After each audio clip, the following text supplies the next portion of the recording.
Hey Kelly, it's Wednesday, August 17th. Glasses Me is back, which I'm very happy about. So I was rewatching the opening ceremony for the Olympics the other day, and a thought just occurred to me. Someone had to organize all of those outfits, and can you just imagine being that person? Like, what would he even say? Like, come on guys, this is the third email I've had to send. If you don't give me your sizes by tonight, you can't walk in the opening ceremony. But you know, the Olympics are coming to a close in a few days, which then made me wonder, what do Olympians do after the Olympics? I was just reading an article about how Katie Ledecky is going to Stanford. I mean, you go girl. But what about all the others? Which then made me think of Unbroken by Laura Hillenbrand, which is an excellent book. If you haven't read it, I highly recommend it. It's about an American runner who competed in Hitler's Olympics and then proceeded to fight in World War II and was actually captured by the Japanese. And it turns out that Louis Zamperini isn't the only one who got involved in the military after his time competing in the Olympics. Ray Urey, who ran track and field for the United States, became an engineer who helped design the boilers for the US Navy vessels during World War I. But you know, not every Olympian got involved in the military, and it actually turns out that the United States Olympic Committee has an entire program set up to help its athletes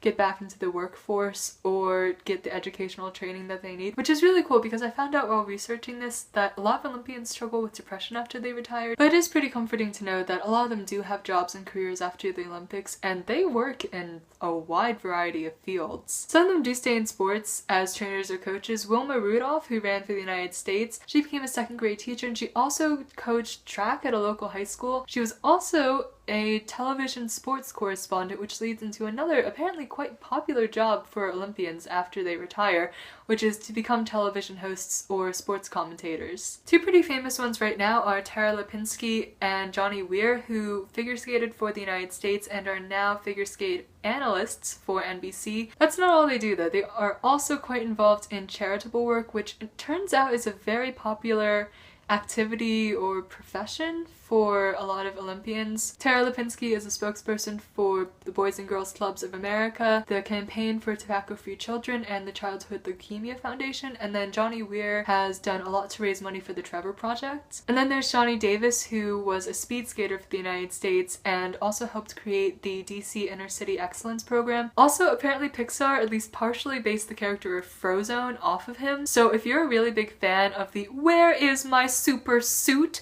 scene from The Incredibles, you can at least partially thank Shani Davis. Moving on to more post-Olympic careers though, Ruben Gonzalez, who competed on the luge, I'm not sure if I'm saying that right, for Argentina, became a motivational speaker and delivered several keynote speeches all over the world. And retired Olympians have made their voices heard in other ways, some of them in politics. Bob Mathias, who was a decathlete, which I didn't know was a word until I was researching this, he became an officer for the Marine Corps, so more military service, but he was also a congressman for the state of California for 4 terms. But he was also an actor, which just, you know, makes you think, an actor who was in politics. I feel like I've heard that story a few times, but it turns out that acting is a pretty popular post-Olympic career. A pretty notable example of this was the US swimmer Johnny Weissmuller, who played Tarzan in the 1932 Tarzan the Ape Man. But then there's Duke Kahanamoku, who just did everything apparently after he retired. He was a swimmer for the United States, but not only was he an actor after that, he was a dock worker, a surveyor, he